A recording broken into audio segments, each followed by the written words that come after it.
പുതുതായി നിർമ്മിച്ച concrete road ഒരു മാസത്തിനുള്ളിൽ തകർന്നു. പെരുമ്പടപ്പിലെ VS ഗോവിന്ദൻ റോഡാണ് തകർന്നത്. ഡിവൈഎഫ്ഐയുടെ നേതൃത്വത്തിൽ പ്രകടനം നടത്തി.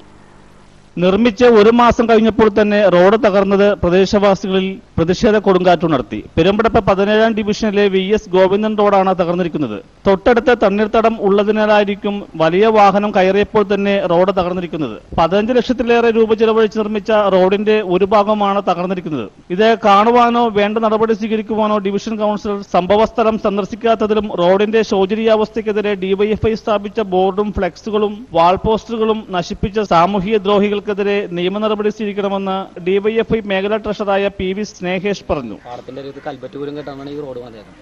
പ്രദേശത്തെ ജനങ്ങളുടെ ബുദ്ധിമുട്ട് കൗൺസിൽ അറിയാൻ വേണ്ടിയാണ് ഞങ്ങൾ ഇത്തരം പരിപാടികൾ ചെയ്തത്. ഞങ്ങൾ അതിനെ എതിർത്തതായിരുന്നു.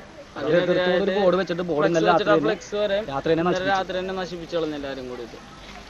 അതിനെതിരെ കൗൺസിലറും നീതി പാലിക്കുവാൻ വേണ്ടിയാണ് നമ്മൾ ഇതൊക്കെ ചെയ്യുന്നത്.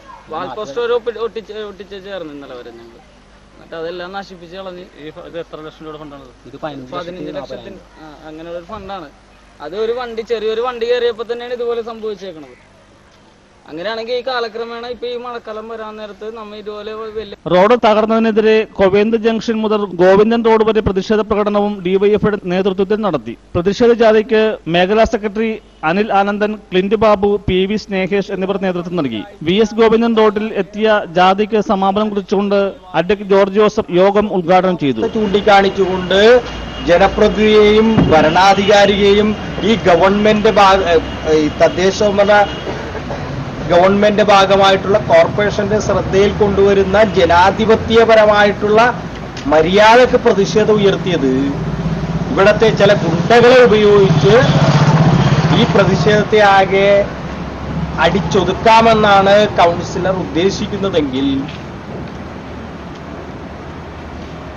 വളരെ വിനയത്തോടുകൂടി ഈ കൗൺസിലറോടും ഇദ്ദേഹത്തോട് ബന്ധപ്പെട്ട് നിൽക്കുന്നവരോടും ഡിവൈഎഫ്ഐക്ക് അഭ്യർത്ഥിക്കാനായിട്ടുള്ളത്.